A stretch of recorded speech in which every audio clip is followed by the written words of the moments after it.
Good morning, everyone. Dr. Victoria Scarbo here, speaking to you from the Seeds of Transformation Healing Center in Wareham, Massachusetts.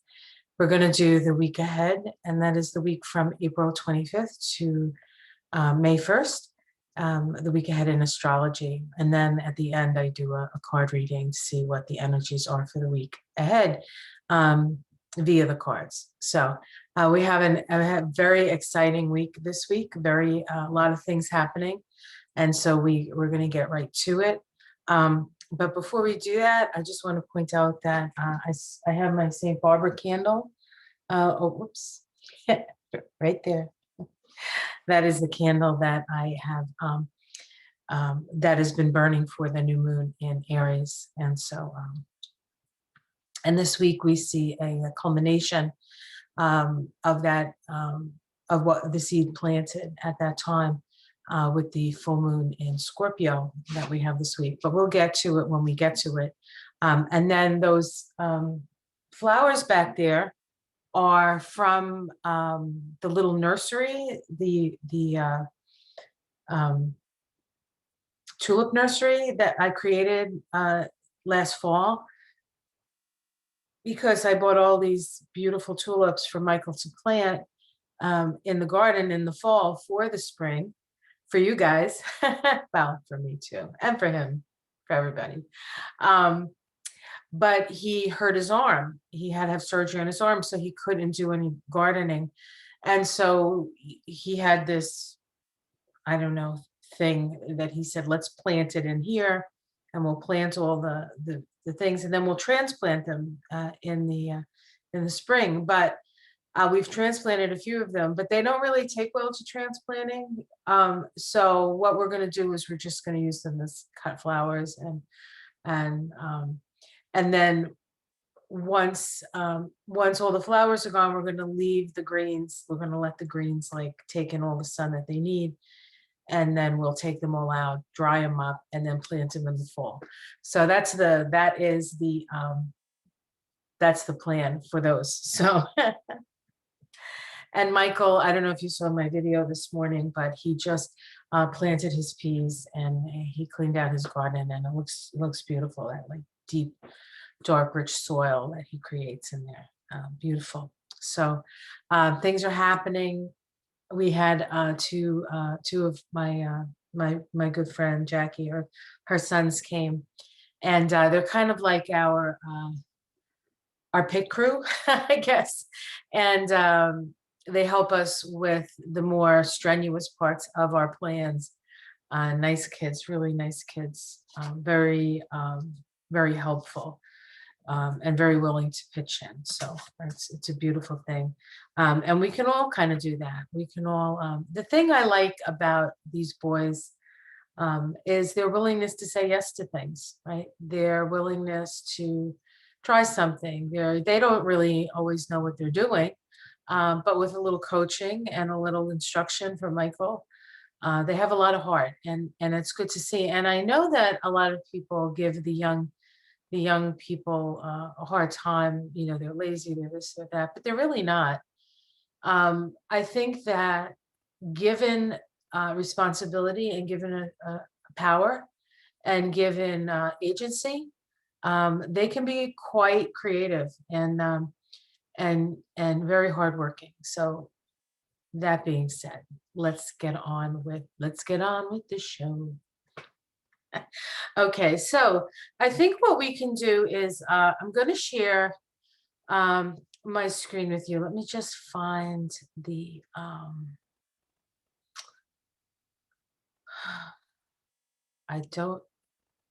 let me see, maybe I do have it up. Okay, you know what, I need to bring up something here.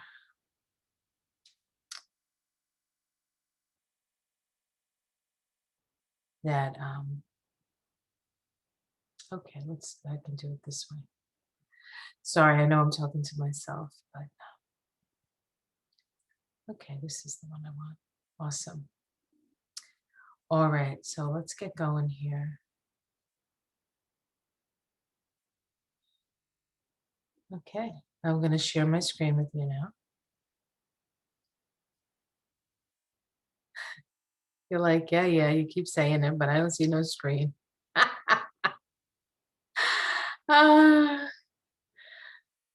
I have conversations with myself all the time. I'm an only child. I was raised as an only child. And for those of you who are only children or like the youngest or, whatever, you kind of, you have these long conversations with yourself because there's nobody else to talk to. So it's pretty funny. I guess you're always, to a certain extent, you can always,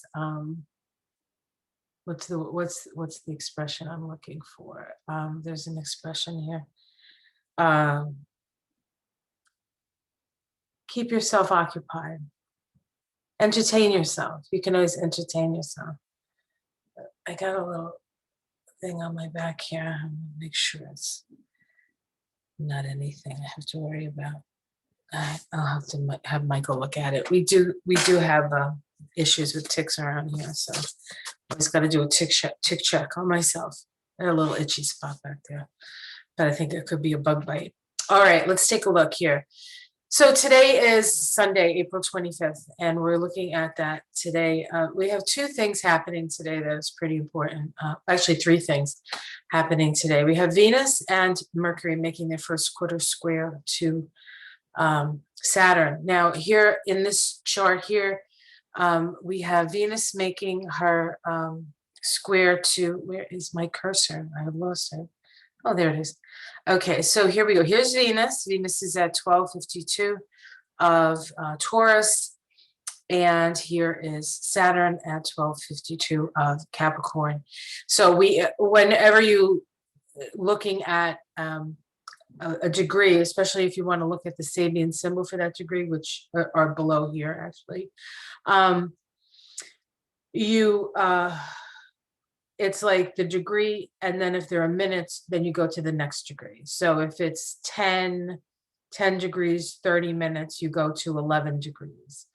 If it's 10 degrees, no minutes, you go to 10 degrees. If it's 9 minutes, 30, you go to 10 degrees. So you always, the minutes count when you're looking at the Sabian symbols. So if you want to look into your own Sabian symbols, you can look at your chart, you can look at your sun, the degree of your sun. Like my sun is at 1120, I think, Cancer.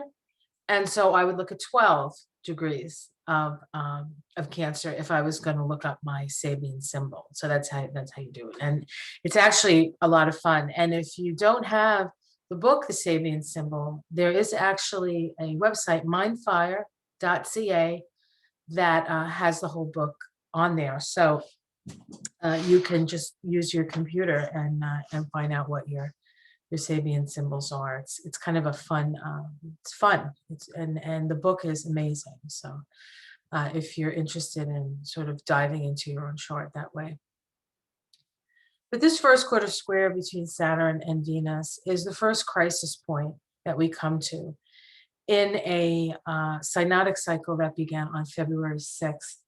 On that synodic cycle, oops, sorry guys, I didn't mean to do that. On that synodic cycle, and I'm looking to see if I have my book. Oh, that's right, always close by. That synodic cycle began at 6 degrees of Aquarius. So Venus is what we value. Saturn is the structure of things. How do we create structure for the things that we value, right? And so that journey began on February, what did I say? I think I wrote it here, February 6th. Where is my notes? Okay, don't have it, but that's okay. At 6 degrees of Aquarius. I know it was 6 degrees of Aquarius. So let's take a look at the Sabian symbol for 6 degrees of Aquarius. Oops, just passed it up. Now I'm in Pisces. It says a masked figure performs ritualistic acts in a mystery play. The individual's involvement in long-established patterns of activity aiming at the release of collective power. It says the great mysteries of the past were created to inspire seers and depths for the purpose of transferring to a mentally conscious and humanly significant level of group operation what in the lower kingdoms of life we call instincts. Biological and cosmic energies can thus be used to ensure that social progress do not lose touch with the deeper realities of planetary and universal life. Rituals are binding, and often the performers wear masks, for they do not act as human persons, but as focal points for the release of transpersonal forces. And so this symbol in itself is asking us to not so much have it be a personal, like, what do you want to personally create? Although your ability to personally create is certainly inherent in this. But what is it that you want to bring forth for the betterment of humanity? It's in Aquarius, and it's in the humanitarian sign. So it's not simply what do you want, but it's also what do you want and how are you going to contribute to the collective through those things that you value, through those things that you create, through those relationships that you have and foster and move towards. So all of those themes are in that initial conjunction, right? Now we come to a point where we're at that first quarter crisis in action square. What is it that you need to do? What actions do you need to take?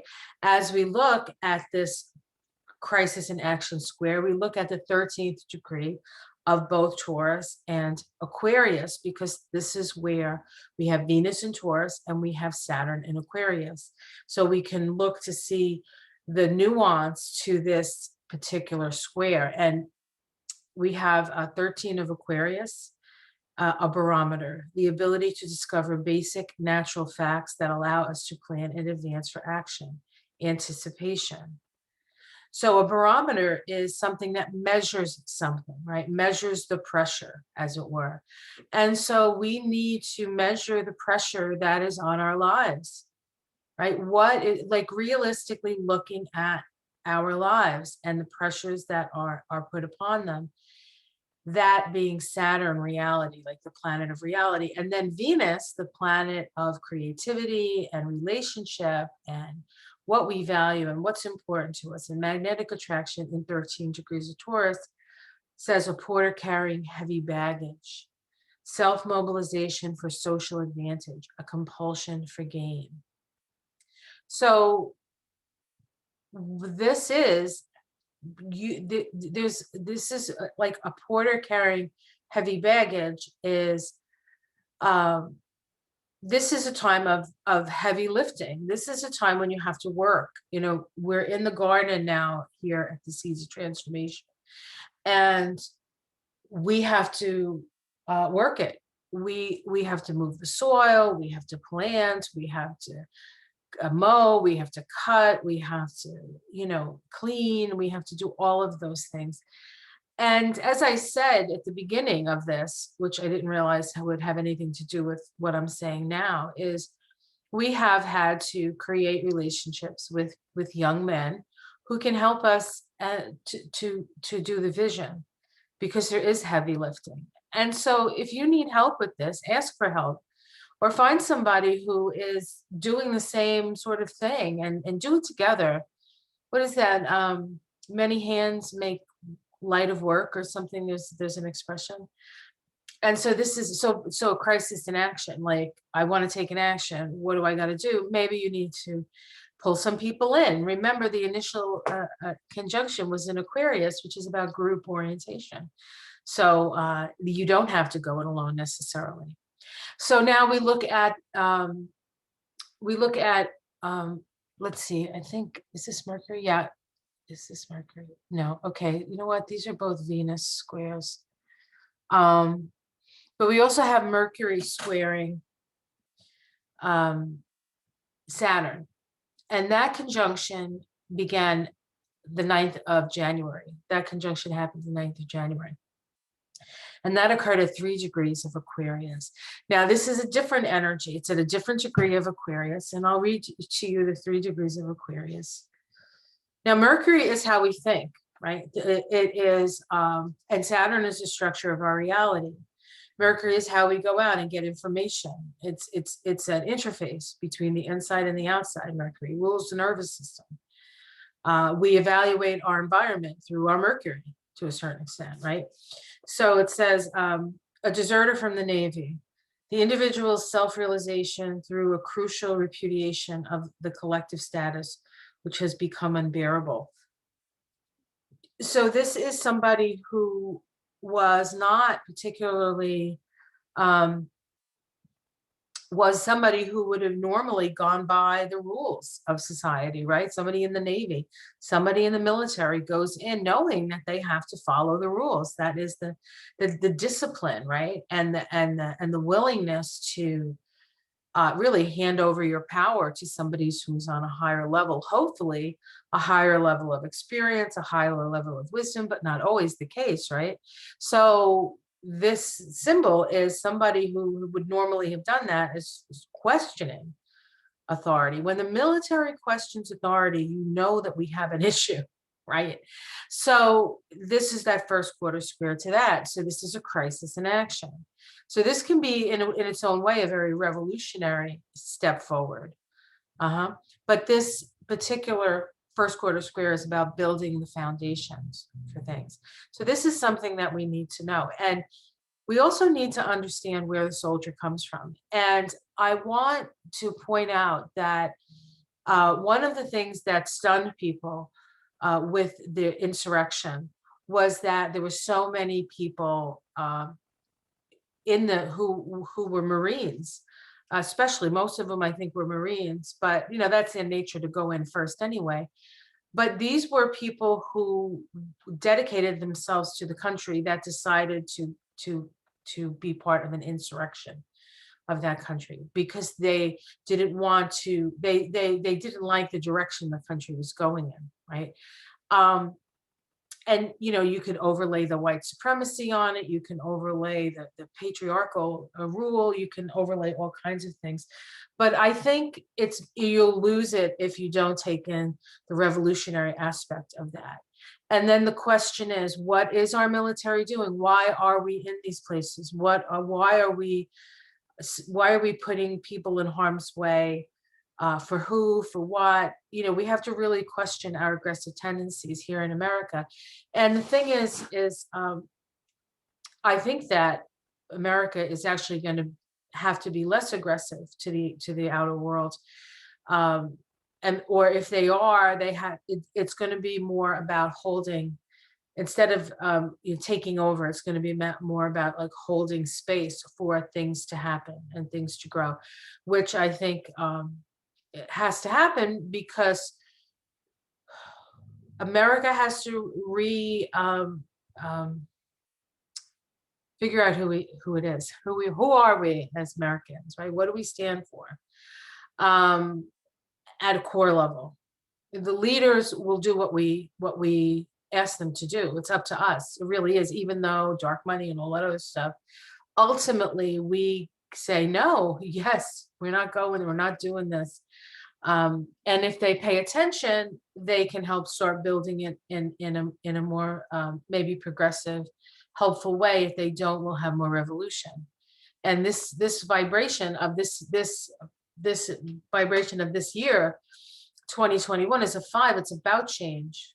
It's about change. Are we going to move in the direction of more responsibility, which is the next number 6, or are we going to go off the rails and move into chaos, which can be the 5. 5 can be chaos. So these are questions that we need to ponder and we need to look at.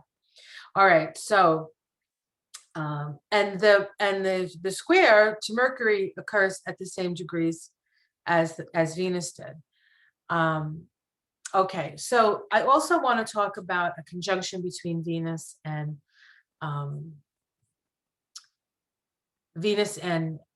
Mercury, because they make these squares to Saturn separately, and then a little bit later in the day they come together in a conjunction. And that actually occurs not at the 13th degree of Aquarius, but at the 14th degree of Aquarius. And I just want to read that because Venus is our values, Mercury is our minds. This is when our heart and mind come together.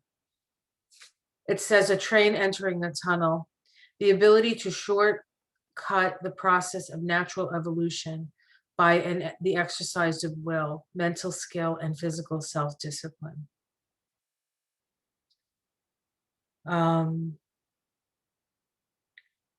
What can be achieved by a combination of social and cultural and even personal techniques implies the possibility of shortening the length needed for progress by cutting through obstacles and delays. The key word here is penetration.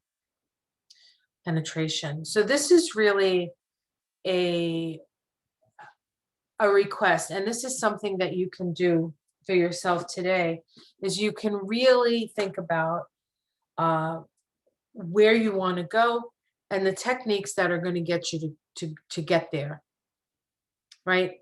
And this deals with the heart and mind being on the same page. So if your heart is saying one thing and your mind is saying something else, you need to work with that energy. You need to figure it out. Now, I would say that the heart, I would go with the heart. But sometimes it's about going with the mind. And I think that you have to, the mind, like, what's his name used to say in Saturday Night Live, Eddie Murphy, the man is a terrible thing. The man is a terrible thing. It can be, but it can be a wonderful thing as well. And we can utilize both those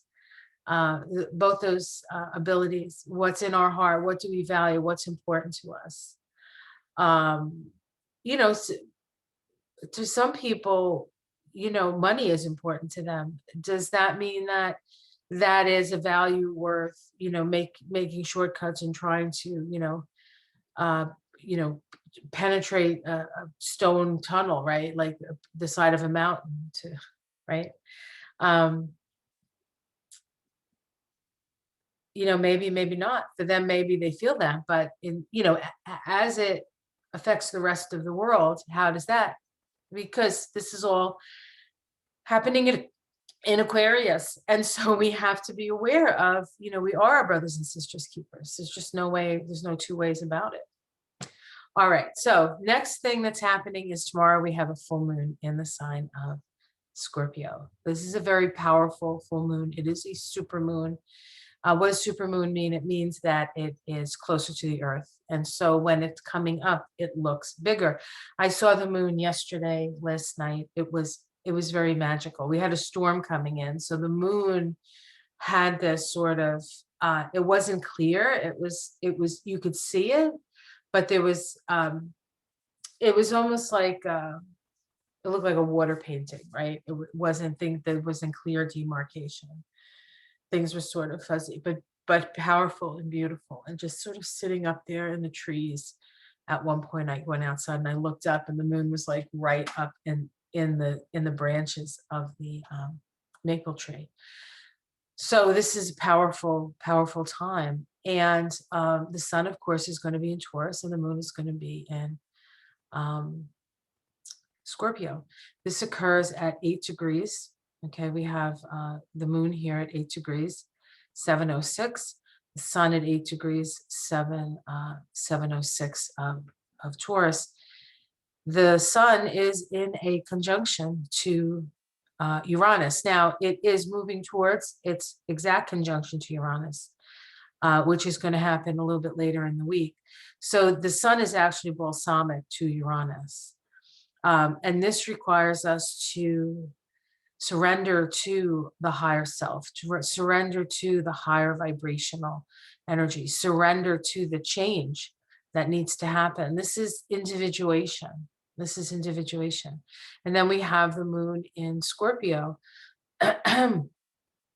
This opposition of the sun and the moon is square Saturn. Okay, it is square Saturn. So while we have this perhaps very personal experience of this full moon with the sun in um, uh, mine, Taurus, and the moon in what do I desire? Scorpio. We have Saturn at a square here saying that's fine and good, but how are you going to contribute to the greater whole? How are you going to contribute to the greater whole? And that's the question that we have to ask ourselves, right? So we also have this full moon. Let's see, it is in a trine to Mars. The full moon is in a trine to Mars. And it is in a tight sextile to Vesta in Virgo. Vesta just stationed direct. It's moving direct. It was just stationed a little while ago. Vesta is very important. It is what we devote ourselves to. It's asking to devote ourselves to the health and welfare of others. This is service. This is service to others, right?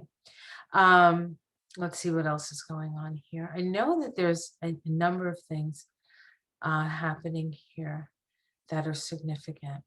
This is the chart for Washington, D.C. We have a Sag rising, which means that in Washington, D.C., this full moon, the chart created by this full moon, Jupiter is in charge. And where do we find Jupiter? We find Jupiter, where is Jupiter? At 27 degrees of Aquarius. That is the degree of the moon in the Sibley chart, the July 4th, 1776 chart. The moon is at, I think, 28 degrees, 29 degrees of Aquarius. So we have Jupiter on this Aquarius moon. This, I think, bodes well for us, because what it does is it shows us that here in Washington, that they are really truly working towards helping the people. And of course, we have that Jupiter in the second house of our resources. We also have Saturn there. So the structure that we need to sustain and to build and to help and to move forward into the future, Jupiter has to do with the needs of the people. The needs of the people. So that's actually a good, I think it's a good sign. All right. We also have Saturn in this chart. We have Saturn in a trine to the North Node in Gemini.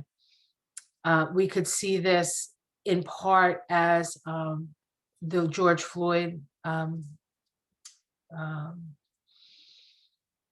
even though it was last week, we can see the energy of,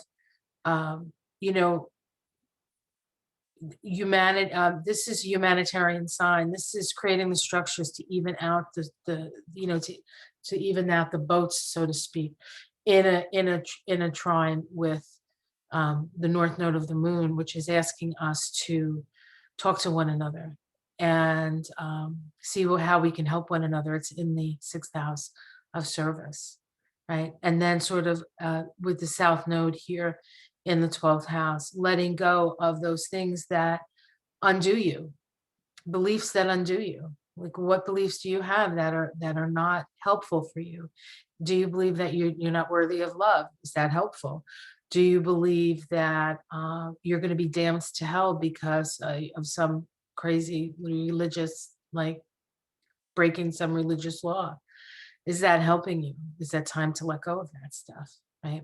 South Node is in Sagittarius, and it is also ruled by Jupiter in Aquarius. Jupiter, Aquarius is a archetype of trauma. What traumas do you need to let go of? These are all the kind of things that we're going to be asking ourselves with this full moon. So here's the Sabian symbols for the sun and the moon. We have the sun at 8 degrees of Taurus. It says a sleigh on land uncovered by snow. It says the value of anticipating and preparing for expectable conditions. So we could say this could be about climate change. This could be about if we want our things to get better, we're going to have to sort of move in the direction of helping people. Even though like that's the direction, like you have to prepare for that. You have to see what the future holds, and you have to be willing to do the work, even though, I mean, we have to start doing the work of climate change, even though New York City isn't underwater. You know what I'm saying? Like, you can't wait until cities are underwater permanently, because with Superstorm Sandy, New York City was underwater. I know I have friends in Miami. Miami's underwater a lot. There's rain, you're underwater kind of thing. So it's happening. And so we have to sort of move in that direction. And we just had this climate summit that Biden, I think he called it, right? Or maybe he didn't call it, but I think he did. Talking about those things, putting those things out there. It's important that we look at those things. The keynote here is the value of anticipating and preparing for unexpectable conditions. The realizing the value of future-oriented imagination, but also of relying upon the natural order of unfoldment of all life processes. So you can only plan as much as you can plan, and then life is going to happen to you. That's something else that we can learn from this full moon, right? Whether it's climate change or just, your own life. At 8 degrees of Scorpio, which is where the moon is, a calm lake bathed in moonlight. How lovely. A quiet openness to higher inspirations. It tells us that beyond all efforts lays a need for peace and readiness to accept the illumination from above. The key word here is quiescence. Quiescent means to just sort of sit there and receive it, to be quiet. And so this is a time when we can open up to our inner wisdom. This is a time when we can open up to the wisdom of the higher self. Remember, Uranus is conjunct the sun in this full moon. And so this is a time to prepare. It is a time to dream. It is a time to rest. It's a time to do all of those things. But in this open sort of appreciation that there is work to do and we're willing to do it. And now we have to work together towards that. So that's what this full moon says to me. So the next day, April 27th, which is Tuesday, we have Pluto stationing retrograde. Pluto's at 27 degrees of Capricorn. In fact, this is the chart right here. We have stationary Pluto, 27 degrees. The ascendant, which you can't see, is actually at 2155 of Virgo. So that's a Virgo ascendant. Always brings in the planet Mercury. We have Mercury in Taurus, right? This is practical thinking. But 27 degrees of Capricorn, the Pluto for the United States is at 27 something. So it's at 28 degrees. This is as close as Pluto gets this year, I believe, to the Pluto of the United States. And it's going to start to back off. And so there's this energy of this is what we need. There's a lot of, when Pluto stations, it pretty much stands still for 7 days. And it's not actually standing still because everything is going around. It's from our perspective, it looks like it's standing still. And it has to do with the differential in how fast the Earth goes around the sun and how slowly Pluto goes around the sun. That's why those planets that are furthest out have the longest retrograde periods. Pluto is retrograde, I think, 4 or 5 months out of the year. So that being said, this is the closest that Pluto comes to the Pluto of the United States. And we will be having our Pluto return next year in 2022. So there is a hint to 2022 with this. So we look around, see what happens on this day. Usually when Pluto changes direction, something can happen. There can be some sort of occurrence. One of the most famous ones is back in 1993 when Pluto changed direction. We had the first bombing of the World Trade Center. It was in the basement. I don't, for those of you who may not remember that, or might be too young to remember that. They did a car bomb. That's how they tried to bring it down, right? But it didn't work. But that's the kind of thing that can happen. And it's not all bad stuff. It's not like, oh, everything bad. It's like explosion, boom, boom. But there, we could see seismic activity. The combination of the super full moon and Pluto changing direction in the sign of Capricorn, which is about Earth, we could see some major earthquake or Earth happenings at this time, this week. The Sabian symbol for this degree of Capricorn is pilgrims climbing the steps leading to a mountain shrine. The ascent of individualized consciousness to the highest realizations reached by spiritual leaders of its culture, upreaching. So this is asking us to ascend. It's asking us to climb the steps and to reach the level of what those who have come before us, the wisdom of those who have come before us. And do we need to carry that wisdom even further? Do we need to climb up a couple more steps? There is the energy of ascension through all these symbols, but it is ascension that is connected to hard work. It's not just, ooh, I'm ascending. No, you actually have to take action. And that action has to be action that is based in what is going to help everyone. That's just the bottom line, guys. It's the bottom line. Okay, so Wednesday, let's see. Wednesday, we have the moon moving from Scorpio into Sagittarius. We have the moon making a square to Jupiter and an inconjunct to Mars. So the moon in Sag, freedom loving, inconjunct to Mars in Cancer. That's a little bit irritating. We have some irritation come Wednesday. Mostly, I feel like the irritation is a challenge between perhaps being too future oriented and having to just stop and look around and say, yeah, that's fine. That future plan is fine. But what has to be done here right now? What do you need to attend to right now? That's what that feels like to me. That's Wednesday. So on Thursday, we have a sextile between Mercury and Neptune. Sextiles always stimulate communication in some way. It can be communication to get information. It can be communication to communicate information. The acquiring of information is more of the Gemini waxing sextile. The waning sextile has more to do with sharing what you know. It's more on the Aquarius side. This is actually a waxing sextile. And so the lines of communication are open.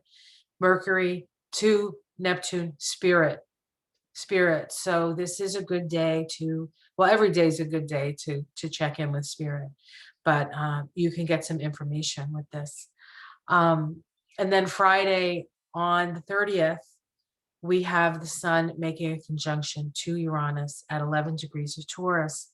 Why is that significant? 11 degrees of Taurus is the same degree where we had Venus make a conjunction to Taurus, and Mercury make a conjunction to Uranus in Taurus. So this is an important degree. It is a woman watering flowers in her garden, development of the powers of the mind on which ego consciousness is based. So the seeds that you have planted, this is about watering them. This is about taking it also, because we're dealing with Uranus here and in Taurus, we're talking about the wisdom and the awakening that comes through our connection to the earth. One of the reasons why marijuana is becoming so widespread and legal is because marijuana is plant medicine.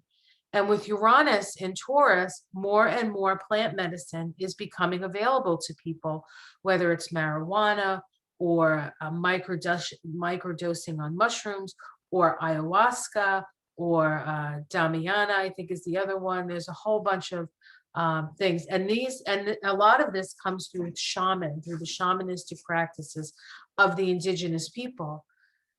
And of course, the people who are suffering the most with climate change and with the pandemic and with all the woes of modern society are the indigenous, and yet they hold the key and the answer to how we can move through this time. They have the wisdom of the earth, and we need to start to talk to her. And so while I've never been a proponent of, just go get stoned, guys, everything's going to be okay. No, that's not true. But if you dabble in those things, if you start to maybe try an edible and I'm not telling you what to do. This is for entertainment purposes only. Just be aware that that the consciousness of the earth is trying to inform us of things. And sometimes the utilization of plant medicines can help us open that line of communication even more. And it changes us and it shifts us. So be prepared for that as well. All right. And here we have the sun making its conjunction to Uranus. Now this is happening, and this is the chart for the Washington Sea. We have that again. We have Virgo ascendant, right? That we had the Virgo ascendant for Pluto changing direction. It was not exactly the same. I think it's 2 degrees away, but still we're in those latter degrees of Aquarius, and I mean of Virgo. So this is really the idea of healing and health and the earth with that Virgo there. We have the moon in a trine to in Capricorn, is trining this conjunction, and so there is flow, and Uranus is waking up. It's an awakening process.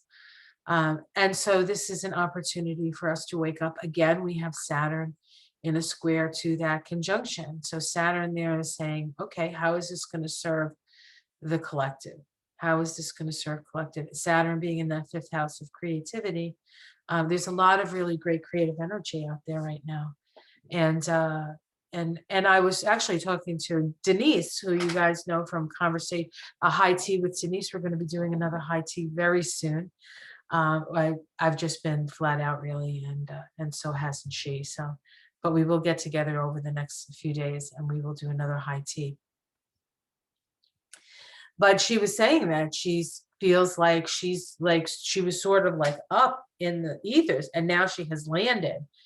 And that's the thing. It's like we're in these peak experiences, right? We're up there, we see it all, and now our feet hit the ground. And what's that expression? Hit the ground running. Well, I wouldn't run. I can't really run. I mean, I could if there was a tiger running after me, maybe I'd be dead. But anyway, but certainly hit the ground walking, right? Hit the ground climbing, hit the ground, putting your hoe in the ground and building something, or putting your horse in the ground and growing something. What is it that you want to grow? How do you want to grow your future? How do you want to support your life and the life of other people? How do you want to support a better world? A world where, I mean, if you look around, it's pretty dismal. And it's interesting because I don't watch a lot of news, but I do watch some news. I watch PBS, I watch Democracy Now! I watch a few people on the internet. But there is this, they're like, oh my God, everything's been so terrible. And that's not my reality. I don't see it. I mean, I know there are things happening, and I know it's really harsh and hard, but I don't see that reality. I see the possibilities of a different way of being.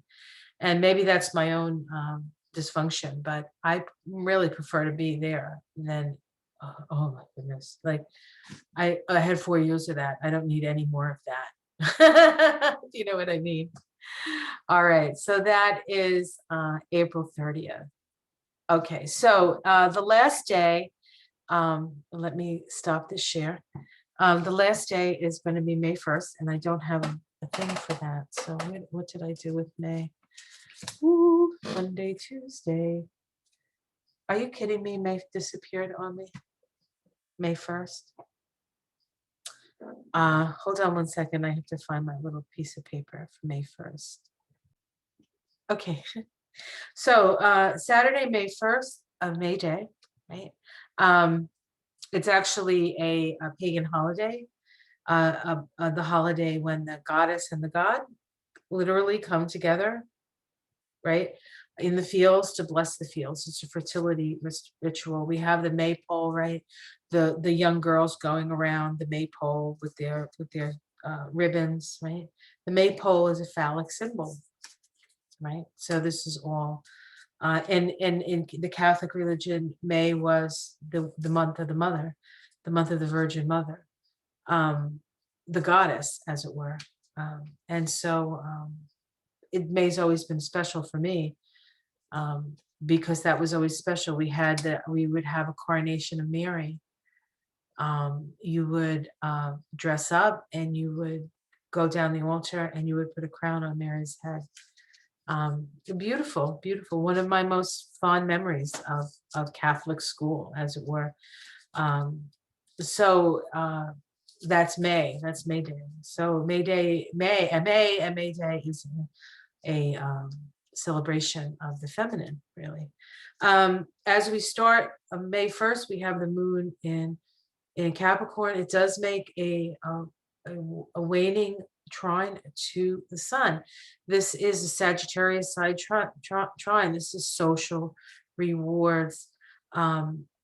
So this is a time when we are starting to reap the harvest of some of the seeds planted in that new moon in Aries, when I lit that St. Barbara candle, who is actually Chango in the Yoruba tradition. So that male energy, getting that male energy all riled up to impregnate the feminine. And then from that, everything grows. So, all right. So that is the astrology for the week. Now let's take a look at card reading. And I just got these in the mail. Oh, dear me. The Light Seekers Tarot. I love the art. It's very young. That's what I like about these. A lot of the symbols are very young symbols. There's a vivaciousness and a vitality to these cards that I really, really like.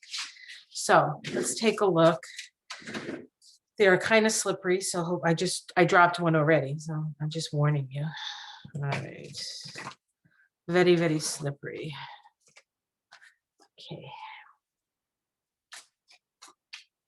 So what do we need to be aware of this week? We have this powerful full moon.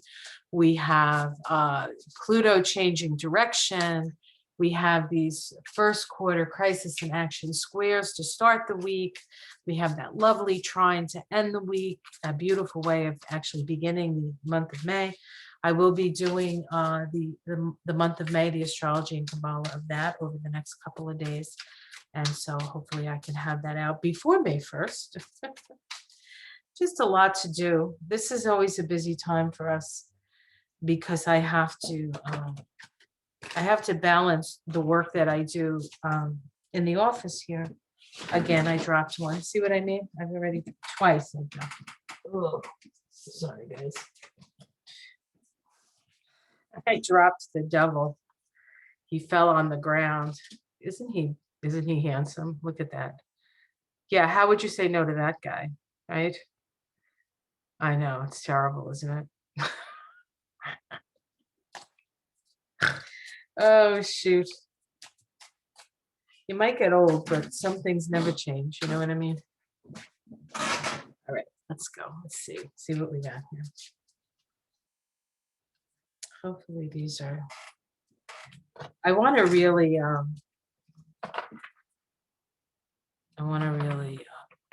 because I haven't used these yet. And I want to really make sure they're mixed up pretty well. All right, I think this is good. I almost lost them again. Whoops. When I tell you these, oh, geez. Oh no, goodness gracious. Oh, goodness. They're flying so fast that they flew off my computer, and these are alive, these cards, and now are on the ground. So let me pick those up.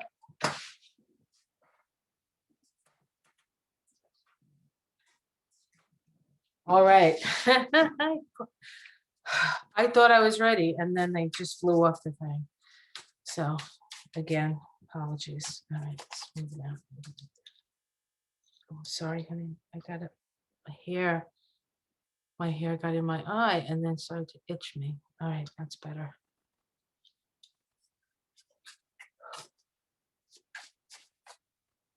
What do you have to show us? What do we need to see?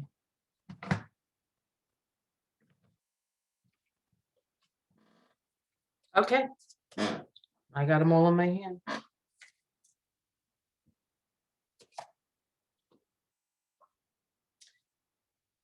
Three of Swords, heartbreak. This is as if you're getting your heart rendered, torn apart.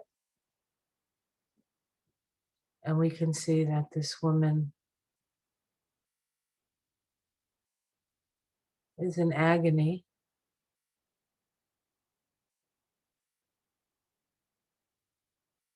Huh. So that's the first card. Betrayal, pain, heartbreak.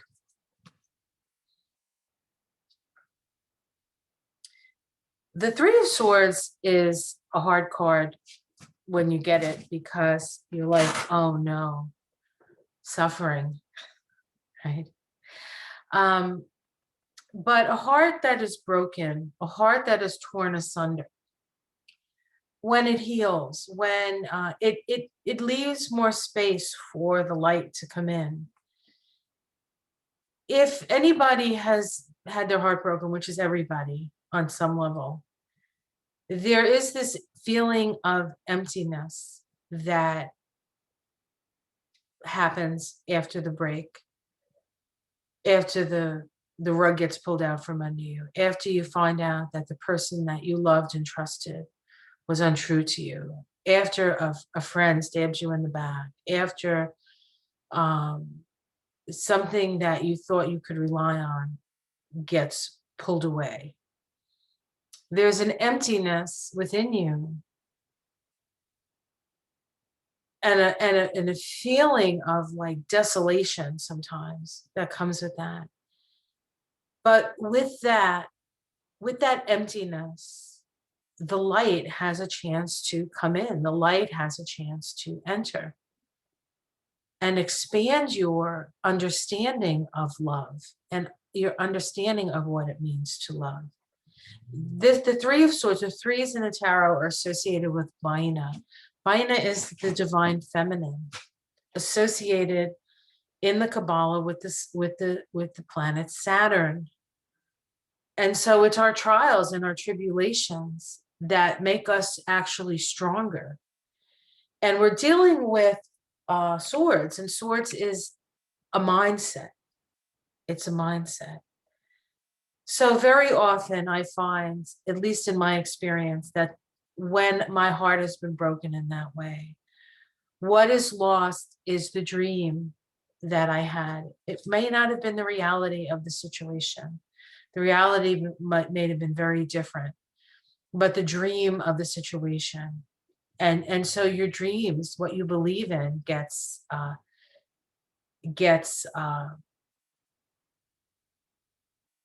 shattered. And so you need a new dream, a bigger dream perhaps. So there will be sorrow this week. People may already be experiencing that. We certainly have had, although George Floyd's Chauvin was found guilty on all three counts, minutes, seconds later, a young man was killed. A young girl, was a 13-year-old honor student somewhere, I don't know, maybe in Ohio, was killed. So it doesn't end. There's more heartbreak to be had. But opportunities to make room for something different, a new dream. We have the King of Swords as the crossing card. The King of Swords is somebody who has had to make some hard choices. The King of Swords is often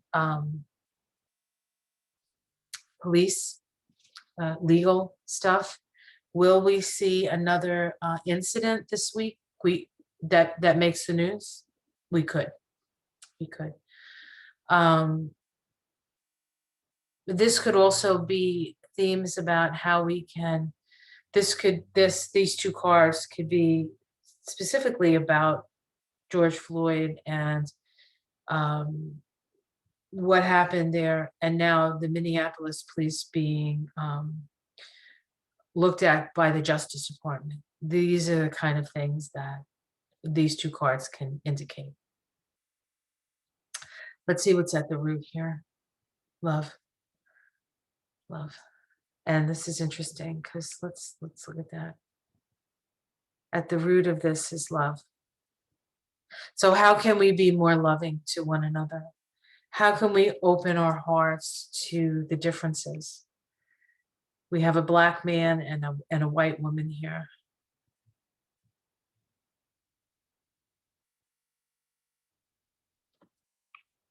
Coming together of the dark and the light. In the past, we have the Nine of Pentacles. This is personal success. The Nine of Pentacles is the self-made woman, the self-made man, right? Or the luxurious. So in the past, we could take a lot of our energy and we could apply it to our own personal success. And we have the Six of Swords. This was the first card that fell on the ground, actually, when the cards were jumping around.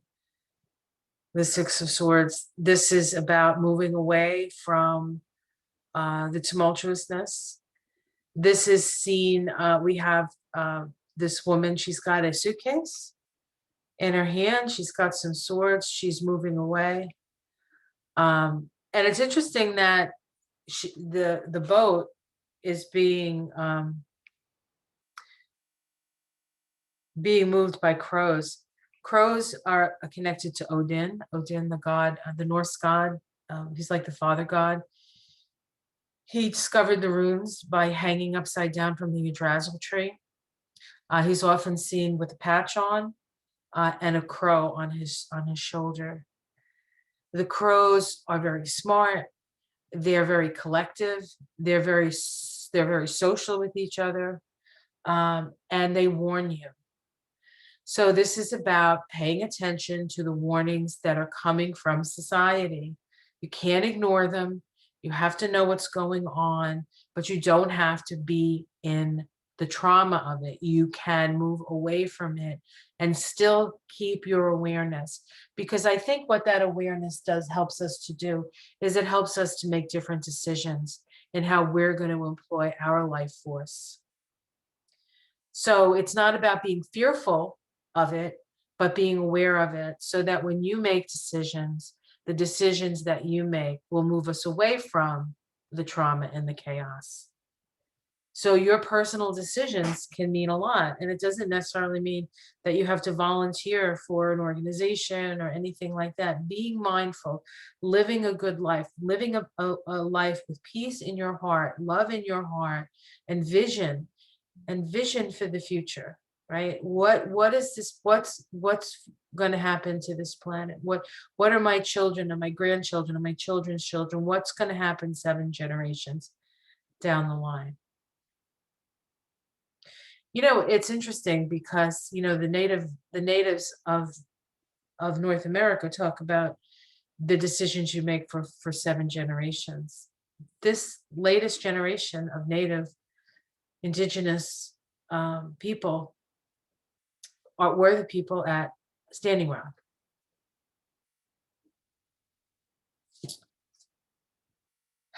in the immediate future, we have the Emperor.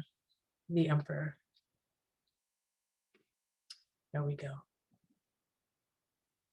And the Emperor is about agency. It's also about vision. The Emperor card deals with clairvoyance, a clear vision. It also has to do with being in charge and creating forms and formations. It is the, is it the activating intelligence? Hold on 1 minute, I gotta look. I have that information at my fingertips. I should know this, but sometimes I don't always know it.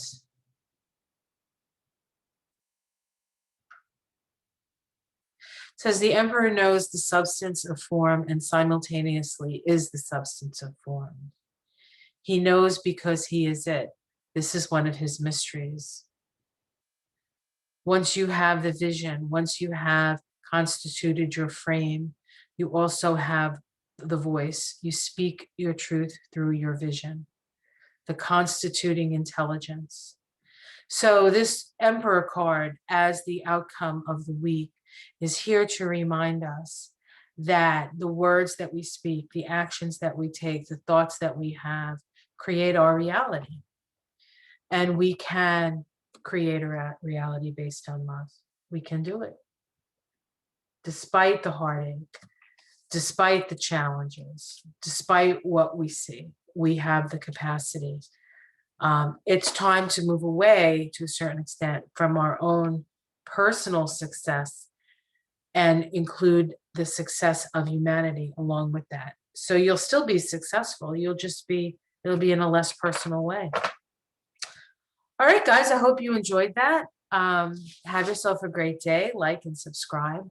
And I will see you again next week. Much love. Take care.